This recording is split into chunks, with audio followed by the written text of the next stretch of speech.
Hello, Low Budget Dave here. I want to offer my observations today about using poor man's epoxy to stabilize, what do we call it? Not really fogwood, because we know where it came from, but urban lumber. You know, the kind of lumber that comes from one of the guys gives you a call and says, "Hey Dave, guy next door, he's taking down a tree. It's a hickory or it's an oak. You want it?" And if I'm lucky, I can remember to put my shoes and socks on before I jump into my truck and go. Urban lumber can be tricky. It comes to the house green, and as it dries, the circumference of the log dries. Well, the whole face across here dries pretty evenly, but down deep inside there's still some moisture there, and even if it all dried nicely, the circumference of the log, as it dries, it shrinks, and the shrinkage, the shrunken wood doesn't have enough pressure to squeeze the pith in, so all it can do is stretch all around the circumference, and ultimately it wants to crack, and you wind up having to repair it. Oh, now this one doesn't have any particularly bad cracks, although it probably will.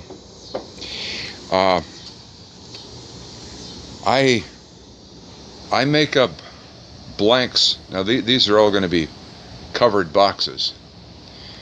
I make up blanks in advance. After the wood is dried some, I make up blanks in advance, and then I try to repair the cracks.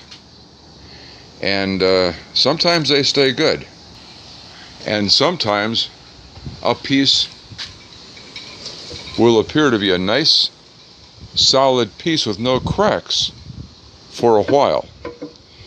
But then, well, taking out hollowing it out doesn't form the crack, but when we take away some of this outer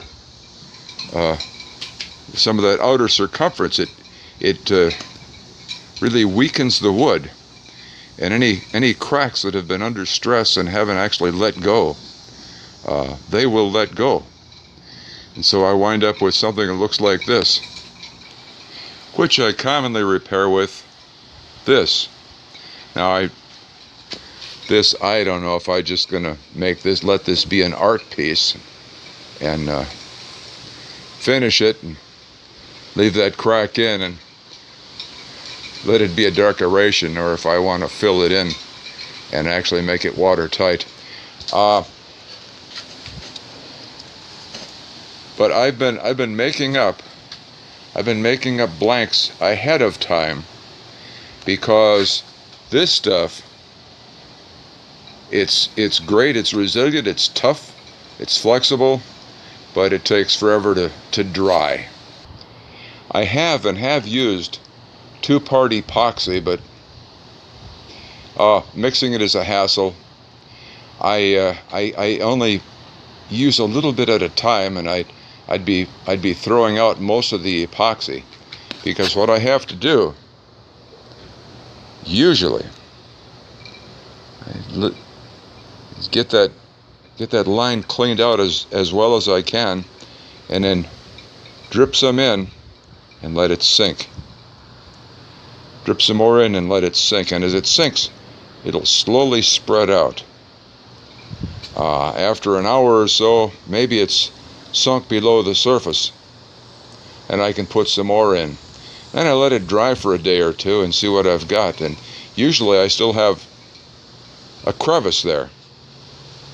So I have to keep filling and keep filling. The stuff soaks into the wood, and as it loses moisture, it does shrink. So I have to keep filling until I've got it filled up to a point where I can call the piece whole. Of course, I realize I'm not talking here to professional production turners. I I can get away with this because I am strictly a hobbyist turner, and I have lots of time to wait for glue to dry and to apply more glue. Production turners, well, they're going to get kiln dried stuff, or if they have a lot of repair work, they're going to use a two-part epoxy, and they have an expense account for that. I don't, so I use this. It works well. It gives me a I don't have one here. Let me go get one. Okay, there it is. It works well. It's obviously a repair job, but if you're working with urban lumber, that's you can expect to do repairs. And once this is done, I'll be able to sand this and finish it, and well, it'll look like a fixed piece, but it'll be stable and it'll be good for the long haul. And that's about all there is to it. Of course, as you know, if you're an experienced amateur, or as you'll find out, the time you spend turning and carving is somewhat less than 50%. The majority of your time is going, your time and your effort is going to go into preparing the blank to be able to turn it. But it's worth it, because once you put it on the lathe and carve away all the excess material, you usually wind up with something pleasing to the eye and interesting and possibly even useful. Thanks for watching. Low Budget Dave, signing off.